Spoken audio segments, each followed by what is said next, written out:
जरूरी है कि कोई भी वायलेंस अचानक से नहीं होता। वायलेंस के रीजन समझने के लिए हिस्ट्री और ज्योग्राफी दोनों समझना बहुत इंपॉर्टेंट होता है। आज मणिपुर का पॉपुलेशन एक मिक्स्ड पॉपुलेशन है, जहां 3 मेजर कम्युनिटीज के बारे में समझना इम्पोर्टेंट है। मीती कम्युनिटी, नागा कम्युनिटी और कुकी कम्युनिटी। इन 3 कम्युनिटीज के बीच आज क्लैशेस हो रहे हैं। लेकिन इंटरेस्टिंग बात यह है कि इनकी कहानी की शुरुआत दोस्ती से हुई थी। कैसे?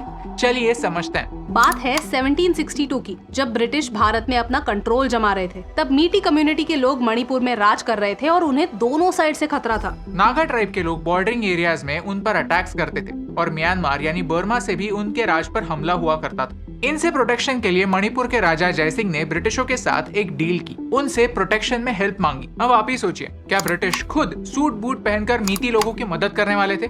बिल्कुल नहीं। उन्होंने एक नई आइडिया अपनाई। उन्होंने एक नई ट्राइब को यहाँ इंट्रोड्यूस किया और उन्हें म्यांमार और मणिपुर के बॉर्डर्स में बसाया। ये थी कुकी ट्राइब। सोचिए कितनी स्ट्रेंज बात है कि आज जिन कम्युनिटीज के बीच क्लैशेस हो रहे थे वो एक जमाने में एक दूसरे की मदद करने के लिए एस्टैब्लिश हुए थे। 1826 में फर्स्ट बर्मा वॉर खत्म हुआ और ब्रिटिश जीत गए और उनके हाथ मणिपुर आ गया। ब्रिटिशों ने यहाँ एक प्रोटेक्टरेट सिस्टम एस्टैब्लिश की, यानी मणिपुर में राजा तो हुआ करता लेकिन सारे डिसीजंस ब्रिटिश लेते। 1891 में ब्रिटिशों ने एक 5 साल के बच्चे को राजा बना दिया और उसके थ्रू मणिपुर को रूल करने लगे। लेकिन मणिपुर एक रिमोट एरिया है और कितनी भी कोशिश करे पूरे मणिपुर पर कंट्रोल करना ब्रिटिशों के लिए भी पॉसिबल नहीं था।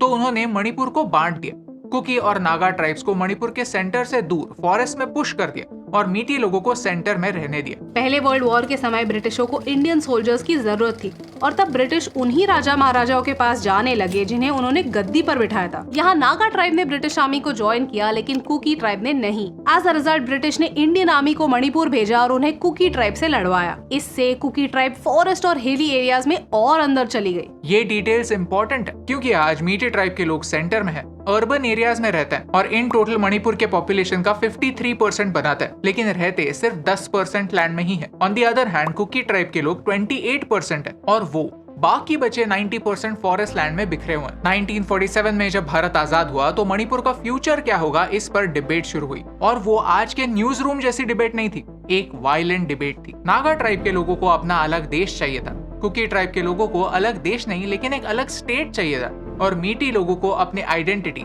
अपनी लैंग्वेज और अपने कल्चर के लिए प्रोटेक्शन चाहिए था। और इन तीनों डिमांड्स को तब भारत सरकार ने इग्नोर कर दिया। मणिपुर एक यूनियन टेरिटरी बना और किसी को भी जो चाहिए था वो नहीं मिला। कंट्रोल दिल्ली सरकार के पास गया जो मणिपुर से 2500 किलोमीटर दूर थी। मणिपुर स्टेट 1972 में बना। पॉलिसीज बनाते समय नॉर्थ ईस्ट के बाकी स्टेट्स की तरह मणिपुर का इतिहास और मणिपुर के लोगों का फ्यूचर दोनों ही इग्नोर हुए। चैप्टर 2 कॉन्फ्लिक्ट्स का रूट कॉज। अब तक हमने मणिपुर के इतिहास के बारे में जाना, ये समझा कि इन 3 कम्युनिटीज की शुरुआत कैसे हुई, कुकी कम्युनिटी फॉरेस्ट में क्यों और कैसे चली